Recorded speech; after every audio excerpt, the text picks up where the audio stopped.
Hello again. Welcome back to You Dreamt This. Tonight's tale is quiet, slow, but something's waiting just beneath it. A memory you tried to bury. A fear that never really left. So close your eyes. Take a deep breath. And let's begin. I don't know when the dream started, only that I was waking up different. At first, it was just a feeling, like the weight of something old pressing against my chest. I'd sit up gasping, heart hammering, drenched in sweat I couldn't explain. The dreams always slipped away the moment I opened my eyes, like smoke between my fingers. But the dread remained, heavy, residual, familiar in a way that made me feel sick.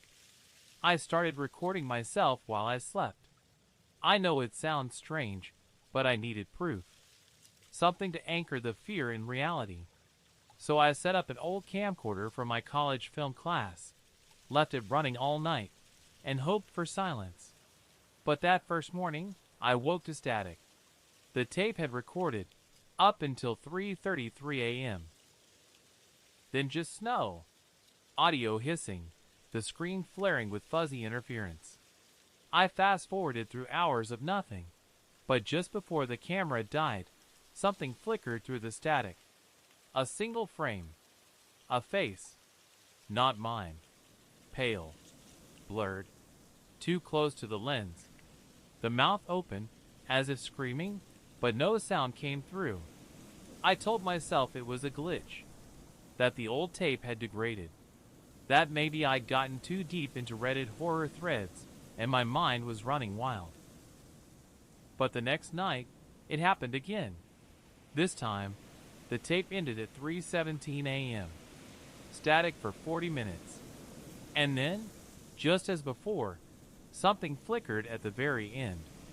A figure. Not the face. Something taller, further away. Just standing at the foot of my bed. Still. Silent. Its head cocked to the side. The room around it, my room, looked wrong. Distorted. As if the camera was filming from a different time, or a different layer of reality. My posters were ripped, my dresser warped like it had been melted. And on the wall behind the figure, in crooked handwriting, was a message. "You brought us here!" I didn't sleep the next night. But at 3:12 a.m., I still heard the creaking of floorboards outside my door. Like slow, barefoot steps pacing back and forth. I held my breath. Waited. And then, scratching. Long, slow scratches across the other side of the door. A sound so specific, I could feel the splinters under its nails. When I finally opened the door at sunrise, nothing was there. But the floor was wet. No leak. No spilled water. Just damp footprints, leading away from my room. That morning, I went to my grandmother's house. She always used to say strange things about sleep, how it's not rest but a doorway, how some dreams aren't dreams at all, but places you return to. I thought she was just being poetic. Now I wasn't so sure. Her house smelled like clothes and dust and something faintly burnt. She barely looked surprised when I told her what was happening. "You shouldn't have tried to remember," she said. "What?" "Those fears, they were buried. You made them real again. You made them hungry." She went to her attic and returned with an old box, wrapped in cloth, sealed with wax. "This belonged to your mother," she said, "before she stopped dreaming, before they took her." I didn't even know my mom had sleep problems. She died when I was 8, car accident, or so I'd been told. Inside the box were fragments of drawings, torn journal pages, a map drawn in red ink with twisted paths leading to a black spiral in the center. Words repeated over and over in different handwriting. "The hollow is not a dream. It waits." There were photographs, too. One showed a little girl standing in a circle of salt. Her eyes were scratched out. Another was a blurry picture of a shadow behind a tree, a shape not fully formed. A caption in the corner read, "It followed her back." That night, I burned the tape, smashed the camera, tried to sleep with all the lights on. Didn't help. At 3:03 a.m., I woke up standing in the hallway. Not walking, not mid-step. Standing, facing my own bedroom door. My hand was already raised, curled into a fist, just about to knock. I lowered it slowly, heart thundering. My feet were bare. The floor was cold. But worse than that, I wasn't alone. Something was behind me. I didn't see it, didn't hear it. But the weight of its gaze was unmistakable. Heavy, curious, ancient. I turned slowly. Nothing. Just the hallway stretching into shadow. But the air smelled like soil. And somewhere far away, I swear I heard whispering, like dozens of mouths just beneath the floorboards. The next day, I called in sick. I searched everything I could on the hollow and sleep-based entities. Most of it was creepypasta junk, but one forum thread caught my eye. It was from 10 years ago. A user called Sparrow Hex had posted, "If you dream of the spiral, don't follow the path. They feed on those who remember." Someone had replied, "My brother followed it. He's still asleep, but he's not in there anymore." Then the thread was locked. User deleted. That night, I heard knocking. From inside the closet. Slow. Deliberate. Knock. Pause. Knock, knock. Pause. Knock. I didn't move. I just stared at the door, half expecting it to burst open. But it didn't. Instead, I heard a voice. My voice. From inside the closet. "Let me out. Please. I'm still in here." I haven't slept since. Every time I close my eyes, I feel the spiral pulling at me, twisting space, changing the air. And in the corner of my eye, just before I jolt awake, I see a figure made of smoke and bone. Watching. Patient. My grandmother says I have one chance left. A ritual. Something from her family's old country. She won't say exactly what it does, only that it seals a door that should have never been opened. But it comes with a cost. If I go through with it, I may never dream again. No more nightmares. But also, no more me. And worse, I can feel them getting closer. Not in dreams anymore. In the waking world. The house has changed. It creaks in places it never did before. The corners feel darker, even during the day. My reflection lags behind when I pass mirrors, like it's reluctant to follow. Sometimes it looks tired in a way I'm not, like it's been somewhere I haven't. I took the box my grandmother gave me and set it on the kitchen table, carefully removed each piece, the spiral map, the scratched out photos, the fragments of dreams long since torn apart. I needed to understand what this ritual really was, what it would do. But the more I read, the less I understood. Some pages were written in another language, some dialect of Slavic, maybe. Others were symbols drawn in charcoal, smudged by fingers that shook. There were warnings, dozens of them, most repeating the same phrase over and over. "Do not break the salt." I circled that line, memorized it. Then I did what I probably shouldn't have. I asked my grandmother how my mother died. Not the version I'd heard growing up. The truth. She didn't speak for a long time. Just stared out the window, like she was remembering something too big to say out loud. Finally, she looked at me. "She went into the hollow," she said, "to pull your father back." My blood ran cold. "Dad died in a crash too." "There was no crash." Her voice cracked. "They never found your father's body. Only the car empty. The door wide open. Like he'd gotten out in the middle of the road and walked away. She thought he was still alive in the dream. Thought she could bring him home. But when she came back, She trailed off. I pressed. What happened? She came back wrong. It all clicked then. The coldness in her hugs. The strange lullaby she used to hum. How she never blinked when she stared at the night sky. I remembered waking up once, as a kid, to find her standing at the edge of my bed. Not doing anything. Just watching. Her mouth was moving, but no sound came out. And then, without a word, she walked back to her room. I thought it was just a dream. Now I'm not sure it was even her. The ritual needed 4 things.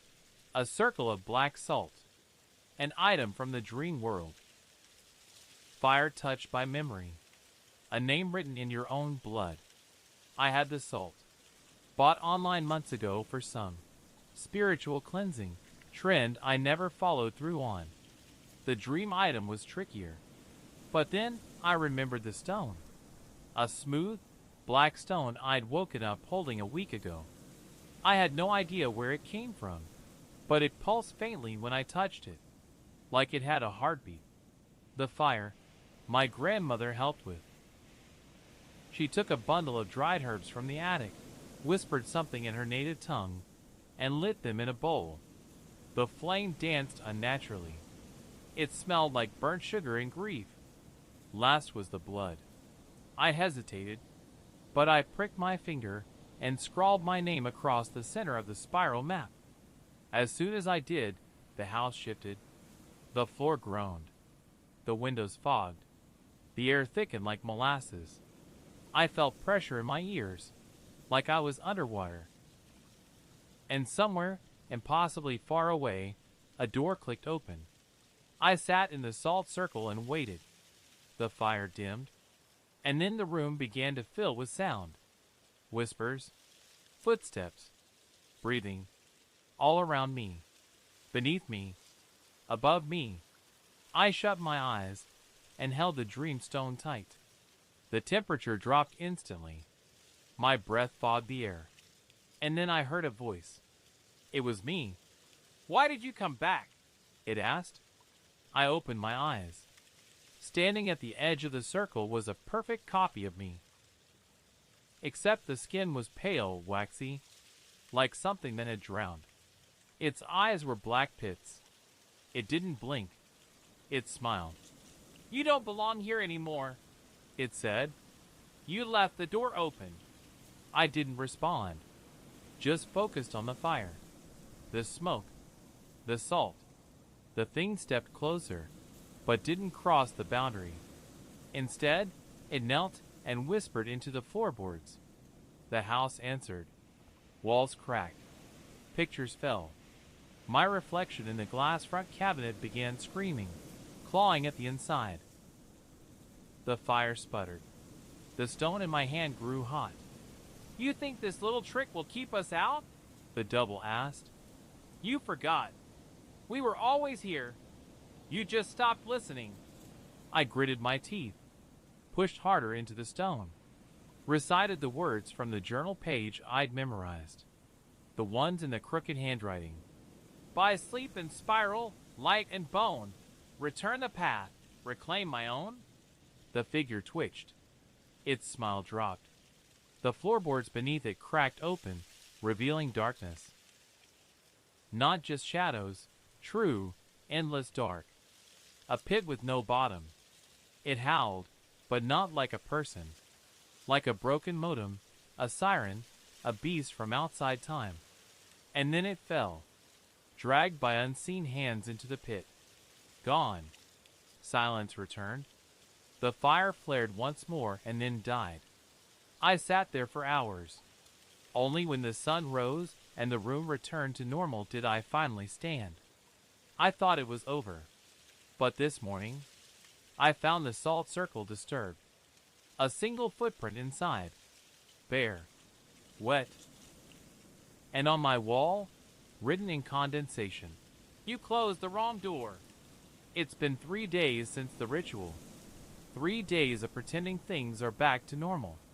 3 days of waking up with no memory of sleep, but with dirt under my fingernails, scratches on my arms, and sometimes blood on the sheets that isn't mine.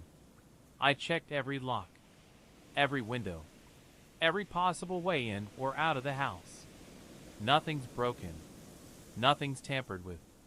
And yet, every morning, there's a new sign. The footprint in the salt circle wasn't a mistake. Something came through. But it wasn't me. This morning, I woke up with a note pinned to my pillow. Not handwritten. Typed on old, yellowing paper. The font looked like it came from a typewriter decades ago. The paper was frayed, like it had been folded and unfolded hundreds of times. The message was short. Do not look at its face. Do not speak your name aloud. Do not trust the mirrors. No signature. No explanation. Just those 3 rules. The moment I touched the note, I felt something shift behind me, like the room suddenly remembered it had a second occupant. I turned, fast, but nothing was there. Of course. I checked the footage again. Not from a camera this time. I didn't dare. But I'd started using my phone's motion sensor app, the kind designed to catch pets watering at night. It registered a sharp movement at 3:29 a.m. I opened the clip, hands shaking. The video showed me, lying in bed. Still. Asleep. Then, from the hallway, a tall, black figure entered the frame. No face. No limbs I could clearly make out. It moved like smoke trapped in human shape. It stood over my bed, leaning close, then reached out with a shape that might have been a hand. But it didn't touch me. It placed something under my pillow. The screen flickered. The audio glitched. Then the figure turned and looked directly at the camera. The footage cut to black. The next night, I didn't sleep at all. I barricaded my door. Sat awake with every light on, holding the dream stone in one hand and a kitchen knife in the other, though I knew deep down no blade would stop what was coming. At 3 a.m., the lights in the house all died at once. Not gradually, instantly. Pitch black. The silence that followed was deafening. Then footsteps. From the attic. Slow. Heavy. They didn't sound like footsteps on wood. They sounded like something dragging its body forward. My heart thundered. I didn't move. Didn't breathe. The dream stone in my palm pulsed once. Then the footsteps stopped. Just outside my door. Knock. Knock. Knock. 3 slow taps. I didn't answer. I couldn't. But I heard a voice on the other side. A whisper, not angry. Not threatening. Worse. Kind. Familiar. Let me in! It's safe now. I made the nightmare go away. It sounded like my mother. Not the memory of her, but her exact voice. The one I hadn't heard in over a decade. Soft. Tired. Loving. The kind of voice you want to believe in. You're scared, I know. But it's over now. I came back. Just open the door. I squeezed the dream stone harder. It burned in my hand. The doorknob turned slowly. But the barricade held. Silence. Then a final whisper. You're already dreaming. The power came back at sunrise. I found the knife melted. The dream stone cracked. And my phone, which I'd stuffed under the bed, had recorded one new audio clip. 6 seconds of breathing. Then a whisper. You sleep with your eyes open now. I left my house that day. Went back to my grandmother's, even though she told me not to return. She was waiting for me on the porch, like she knew I was coming. You didn't close it, she said. You just turned it.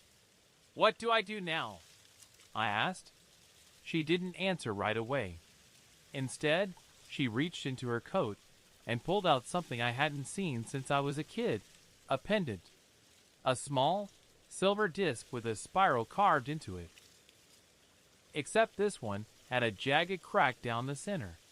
Your mother wore this, she said. The day she disappeared for good. I took it.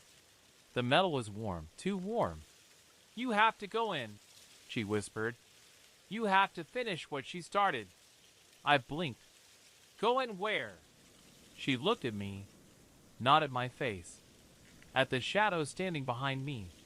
That night, I dreamed again. Not a nightmare. Something deeper. I was in a vast black field. Empty. Silent. The sky above me churned with red clouds.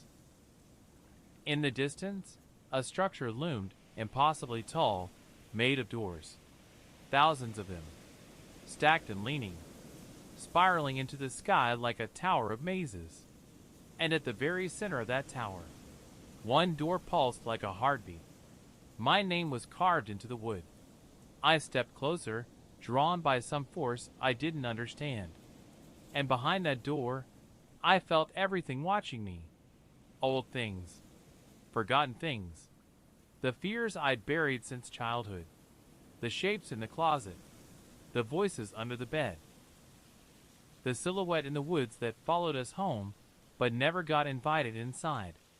They were waiting. I woke with blood on my chest. Not mine.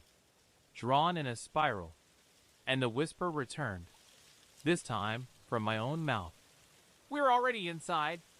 The dream didn't fade when I woke up. The tower of doors was still there, burned into my vision, pulsing behind my eyes every time I blinked. I could feel it now, not just in sleep but in my bones, in the rhythm of my breath, as if the spiral was tightening around me. I knew what I had to do. I left a note on my nightstand, just in case I didn't return. If you find this, don't look for me. Don't open any door that doesn't belong. Burn this house. Burn everything. Then I lay down. I clutched the broken dream stone in one hand and the cracked pendant in the other. And I let sleep take me. No resistance this time. I welcomed it. The dream swallowed me whole. There was no waking now. Only the black field, stretching on forever, and the tower of doors, reaching into a sky filled with writhing red clouds. This time, I knew where I was. The hollow. Not a place. A presence. A memory made sentient. It lived in everyone's forgotten fears, and for most, it stayed hidden. But I had brought it back. As I walked toward the tower, the air thickened with whispers. I couldn't understand them, not yet. But I felt them crawling across my skin, brushing against my ears.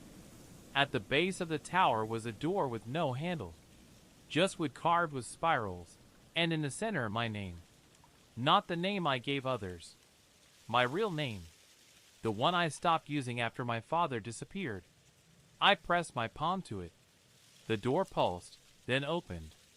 Inside, the spiral continued, hallways that twisted in on themselves, rooms with ceilings lower than the floor, staircases that went both up and down forever. Every door I passed whispered fragments of my childhood. The night I hid under the bed while my parents screamed at each other. The time I nearly drowned at summer camp and saw something smiling beneath the surface. The shadow I saw in the mirror once, smiling when I wasn't. All the fears I had dismissed, laughed off, buried, they weren't gone. They were archived. And this place was their library. At the center of the spiral, in a chamber of mirrors and smoke, I saw them. My parents. They stood hand in hand, staring into a fractured pane of glass that didn't reflect them. It reflected me, but not me now. Me as a child. Alone. Crying. Sitting in a salt circle. Why didn't you come for us? My mother asked without turning.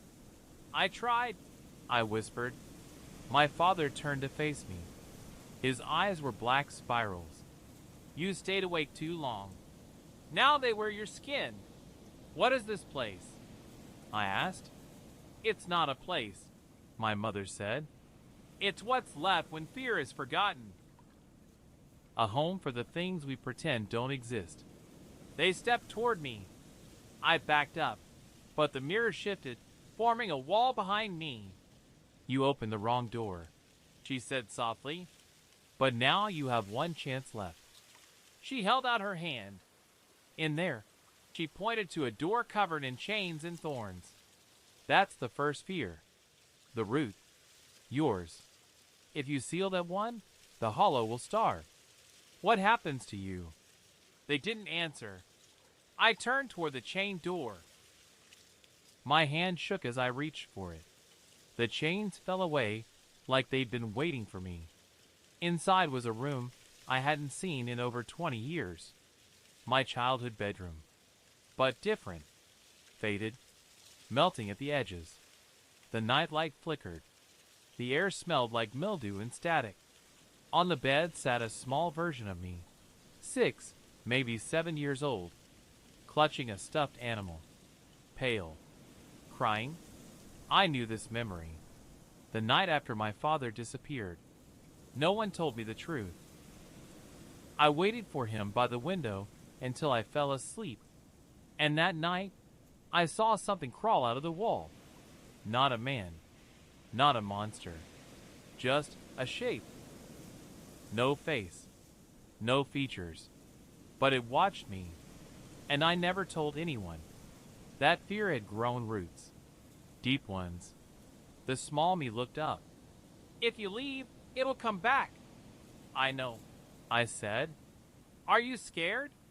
I knelt beside him. Yes, but it's time to stop feeding it. I took his hand. The room began to tremble. The stuffed animal he held started to bleed black sludge. The walls twisted. The air howled. And then the shadow returned, taller now. Endless. It filled the entire wall. But I didn't run. I held the child me close, shut my eyes, and spoke one word. No! Everything shattered. The mirrors. The doors. The spiral. The tower collapsed inward like a dying star. And then, silence. I woke up in the woods behind my house. Just past dawn. No blood. No dirt. No cracks in the sky. I stood dazed. My hands were empty. But the pendant was around my neck, whole again. And for the first time in weeks, I wasn't afraid. That night, I slept dreamlessly. No whispers. No footsteps. Just silence. But in the morning, as I poured my coffee, I noticed something odd. The hallway mirror had fogged over. I stepped closer, and written in the fog just once was a question. Do you really think it's over?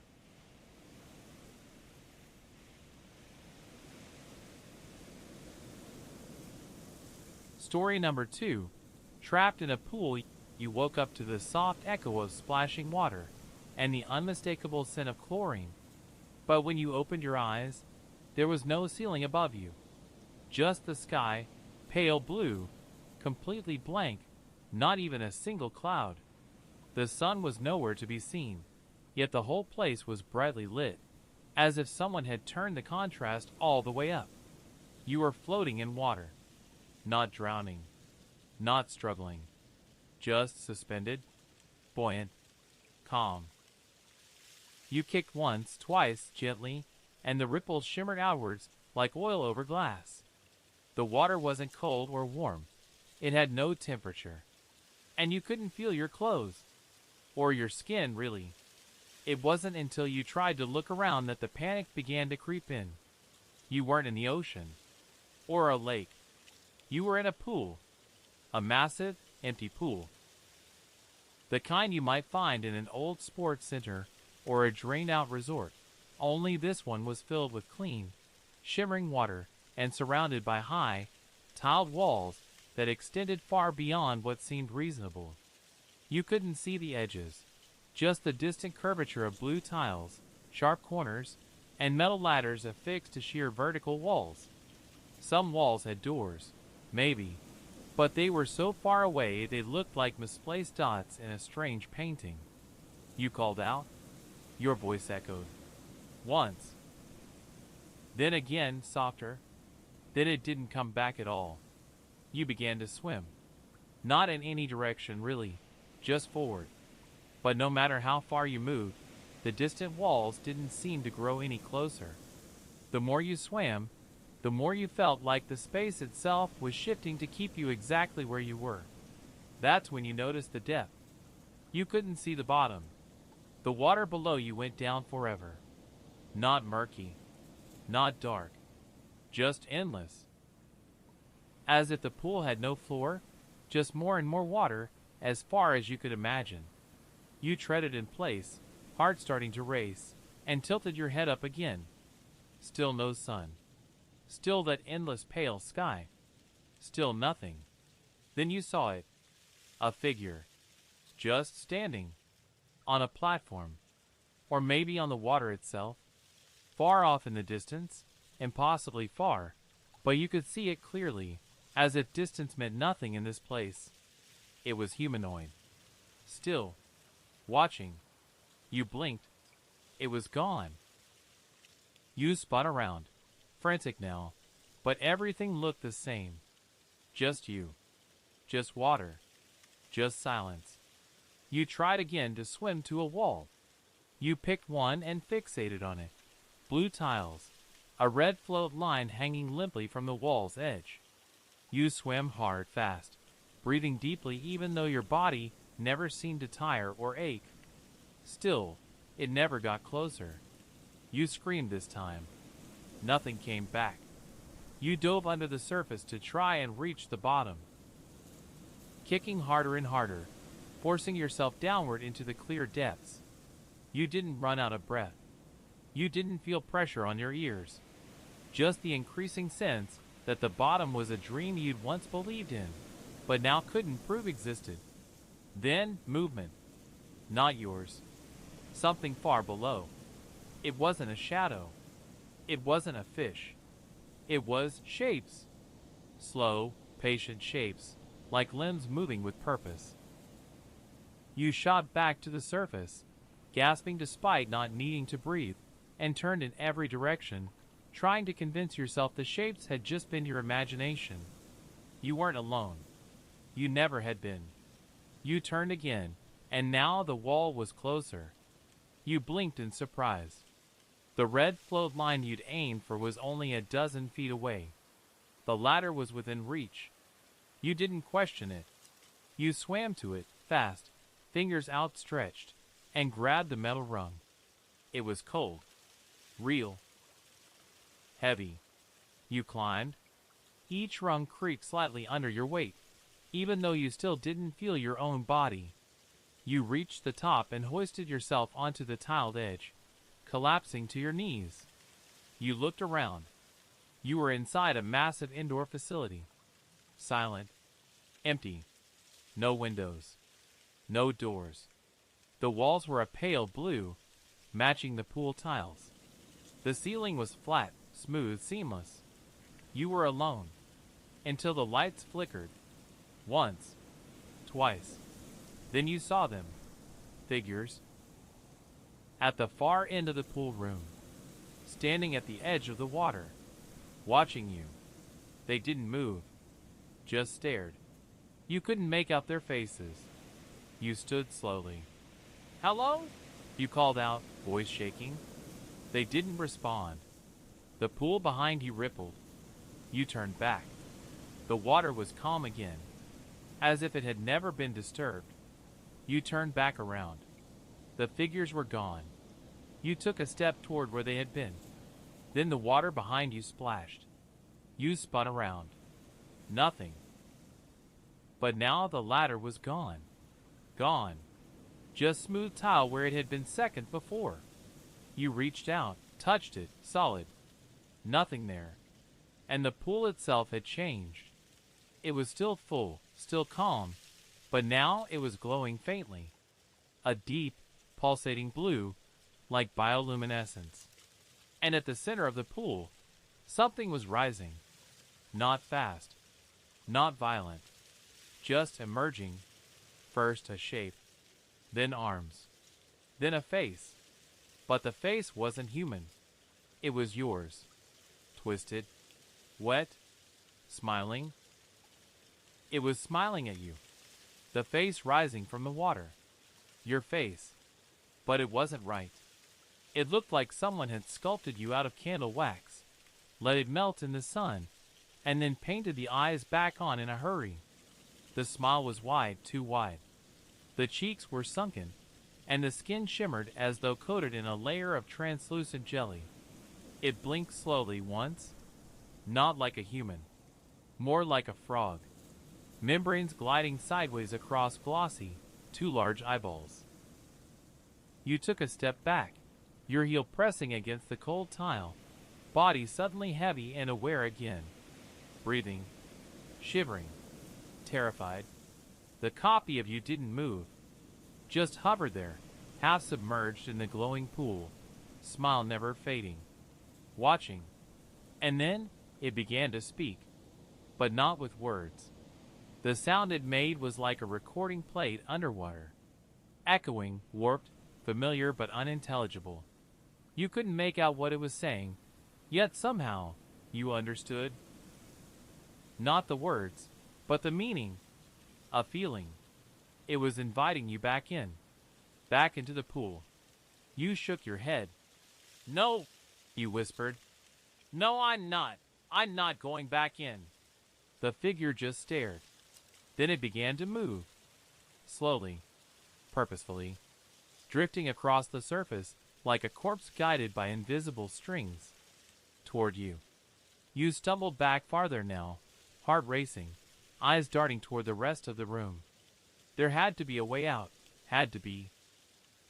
But the walls were smooth, too tall, no seams, no panels, no exits.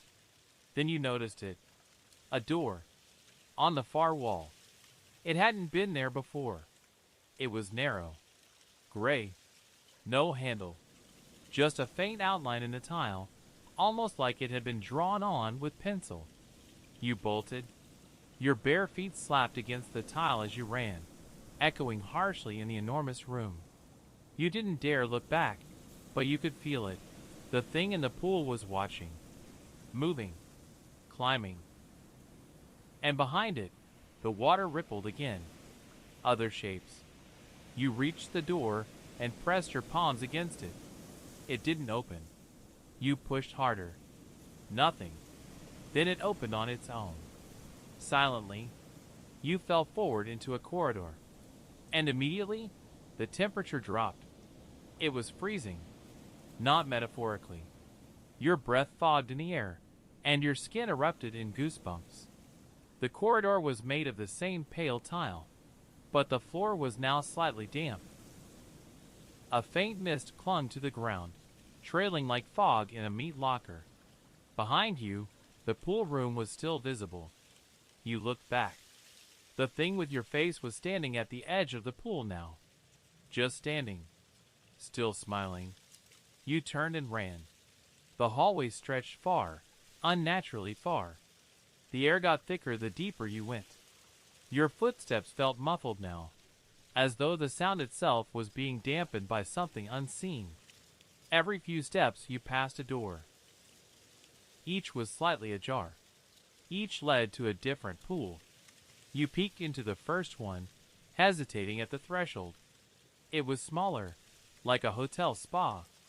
The water inside bubbled faintly, but the room was empty. Until you saw the eyes.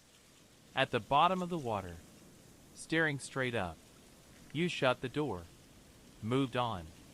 The next pool was dark. Pitch black. But you could hear something inside it. Breathing. Slow, wet breathing. You didn't open that one. You ran faster. Eventually, the corridor opened up into a circular room. The walls were covered in mirrors, floor to ceiling. Dozens of them. Hundreds. All different shapes.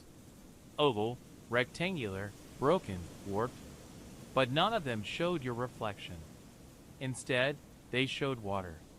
Pools. Each one different. Some shallow. Some bottomless. In one mirror, you saw yourself floating. Lifeless. In another, you saw a version of yourself climbing a ladder. But the ladder stretched endlessly upward into a black void. One mirror showed you still standing in the center of the mirrored room. You looked into that one closely. The reflection was perfect. You, standing right there. But then, the reflection turned and walked away. You didn't. Your reflection walked out of frame. You stared at the mirror, waiting for it to come back. It didn't. Instead, a new face appeared in the reflection. A man. Tall. Pale. Wearing what looked like a lifeguard uniform. But old, faded, distorted. His skin was wrinkled and wet, and his eyes were pure white. He raised his finger to his lips. Shoo. You spun around. No one was there. But now, the air felt thicker again. The floor beneath you was becoming slick with water. Your feet were beginning to sink into the tile, as if it were softening into gel. You stepped backward, then heard it. Splashing. Coming from all directions. Not footsteps. Splashes. Like dozens of things were climbing out of unseen pools, approaching you from every mirrored surface. You ran. A new corridor opened ahead of you. Narrower. Lit by a soft yellow glow, like old pool lights flickering underwater. You sprinted into it. The sound of splashing faded behind you, but not entirely. You didn't know where you were going. You just knew you couldn't go back. At last, you reached a strange room, this one octagonal, with 8 doorways. In the center, a diving board hovered over a square pool, perfectly still, the surface like glass. A sign above the board read, "Entry to your exit." You didn't understand. Then the lights began to shut off, one by one. Behind you, a soft, gurgling sound echoed. The smell of chlorine thickened. It burned your nose. You climbed the steps of the diving board, trembling. You looked down. The pool below reflected nothing. Not even you. Just darkness. Something splashed behind you. You jumped. You hit the water without a sound. There was no splash. No rush of bubbles. Just a soft, muffled thunk, like being dropped into wet velvet. It wasn't cold. It wasn't wet either. It felt like falling into memory. Down and down you sank, limbs weightless, eyes wide open, though everything around you was pitch black. No pool lights. No tiled walls. No reflections. Only the sense that something massive had swallowed you whole. Then, click. A single overhead light blinked on, and suddenly, you were no longer underwater. You were standing on the floor of a drained pool. The diving board loomed overhead, impossibly high up, and the sky above it was a painted ceiling now. Murals of swimmers frozen mid-dive, their smiles plastered on in unrealistic glee. You turned. The pool was shaped like a cross, with 4 hallways branching from its sides, each marked by a tiled archway. Above each arch, a word. Shallow, deep, float, sink. You had no idea what they meant. Each hallway flickered faintly, lit from somewhere beyond the visible curve of the path. Faint humming noises drifted out, like old generators or underwater pipes. Something about sink made your skin crawl. But float, that one, called to you. You moved toward it. As you passed under the archway, the air changed again. Softer now. Almost sweet, like damp towels and sunscreen and something faintly chemical, nostalgic. You walked. The hallway sloped upward slightly, and as you climbed, your steps became lighter. Literally. By the time you reached the top, your heels barely touched the floor. You looked down. You were floating. Only an inch or 2, but enough to make your stomach twist with vertigo. The corridor ended at a new room. Smaller. Cozy, even. A rectangular therapy pool sat at the center, steam rising gently from its surface. The lights overhead were soft pinks and blues, the kind you'd expect in a spa or sleep center. And across from you, on the far edge of the pool, sat someone. Not just someone. You, again, but different this time. Not melted. Not monstrous. You, calm.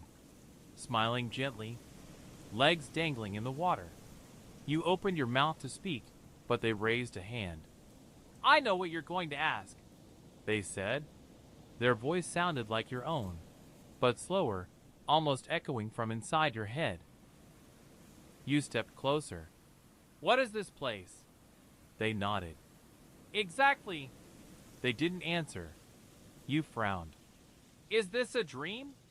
They tilted their head. Do you remember falling asleep? You paused. No. No, you didn't. You tried to trace your steps back, before the pool, before the sky, before the figure with your face. Nothing. Then maybe this isn't a dream, they said softly. The steam in the room thickened.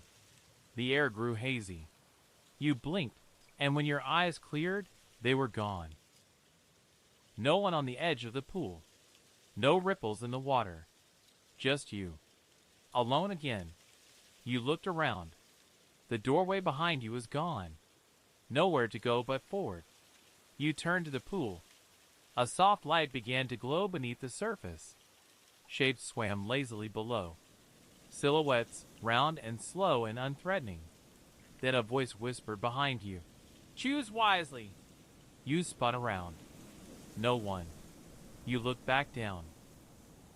Now the words at the bottom of the pool were visible, glowing faintly through the rippling surface. They read, If you float, you stay. If you sink, you see. You didn't understand, but something in you did. You stepped into the pool. Warmth hugged your legs. The water didn't feel real. It was more like emotion. A warm memory. A hug from someone you'd forgotten. The scent of your old backyard after it rained. A summer day from a childhood you could barely recall. You moved deeper until your body lifted off the floor. And then, you began to float. Your body refused to sink. No matter how hard you tried to push downward, you just hovered, calm, light, untethered. And then the world around you shimmered. The room began to dissolve, tile by tile, until it was gone entirely. Now you were floating again, in the original pool. The one with no bottom. No sky. Just endless blue. But now, you weren't alone. Dozens of others floated with you. Some were motionless. Some blinked lazily. All were spaced evenly apart, drifting in synchronized stillness, like buoys placed by some ancient, alien hand. You recognized them. Faces you'd seen in passing. Dreams. Memories. Or maybe none of those. You couldn't move your limbs anymore. You couldn't even turn your head. You were still. You were floating. Forever. Until something grabbed your ankle. Hard. And yanked you down. You plummeted, body stiff, unable to scream. The surface above grew distant in an instant, shrinking to a coin of glowing blue before vanishing into shadow. The deeper you fell, the more the water changed. The blue faded into black. Then the black turned into glass. And through the glass, you saw something looking back at you. Something with your face. But it wasn't smiling anymore. It was screaming. And behind it, another version of you. And another. Each trapped behind a wall of glass. Stacked like windows in a skyscraper that went down forever. All of them falling. All of them screaming. Until finally, you hit the floor. Not the bottom of the pool. A room. Smooth. Dry. Lit by a single overhead bulb that buzzed faintly. The walls were mirrors again. This time, only one reflection showed you. The others? They showed choices. A pool you never entered. A hallway you never walked. A door you never opened. You stepped toward the mirror that held your reflection. And watched yourself blink. Once. Twice. And then speak. You're still not out. You reached out to the mirror. But your reflection didn't mimic you. It stood still, staring, even as your fingers brushed the cold glass. Then it smiled. Not the warped, watery grin you'd seen earlier. Not monstrous. Just tired. Resigned. "Why?" he whispered. The reflection tilted its head. "Because you wouldn't stop swimming." Then the mirror cracked. A thin, hairline fracture ran across your face in the reflection. Then another. Then another. Until your image was a web of sharp lines, shattered but intact. And just like that, it wasn't a mirror anymore. It was water. Liquid. Shimmering. Rippling gently in place where the glass had been. A window. A portal. You stepped through. Not because you understood, but because you had no other choice. You emerged in a familiar place. The community pool. The one you used to visit when you were a kid. Same pale blue tile. Same vending machines humming in the corner. The faint smell of sunscreen and wet pavement. Only it was empty. Lifeless. A long whistle echoed across the water, sharp and sudden. You turned. At the far end of the pool stood a lifeguard in a red jacket. You couldn't see his face, but you could feel his eyes on you. "Out of the water!" he barked. You looked down. You were waist deep, standing in the shallow end. But you had no memory of getting in. You moved toward the edge, but the closer you got, the deeper the pool became. The tiled floor sloped downward in reverse, as if trying to pull you into the deep end even though you walked the opposite way. The lifeguard took a step closer. He whistled again. "Get out!" The water clung to you now, heavy, thick like syrup. Then you slipped, fell backward, sank. But this time you didn't fight it. You let yourself go. The surface disappeared, fading into soft black. And then a room. Round. Windowless. Your breath echoing loud in your ears. You were seated at a table. Across from you sat a woman. Middle-aged. Calm. Dressed in a pale blue uniform with a name tag that read, "Intake." She placed a small black folder on the table and opened it. Inside, photos. Screenshots. Still frames. Of you. Floating. Falling. Swimming. Running. You flipped through them with trembling fingers. "This is all of me." She nodded. You stopped on the final photo. It was you, standing in a hallway, drenched, barefoot, staring into a door labeled exit. You don't remember it. "Can I leave?" you asked. The woman didn't answer right away. Instead, she reached under the table and slid something toward you. A key.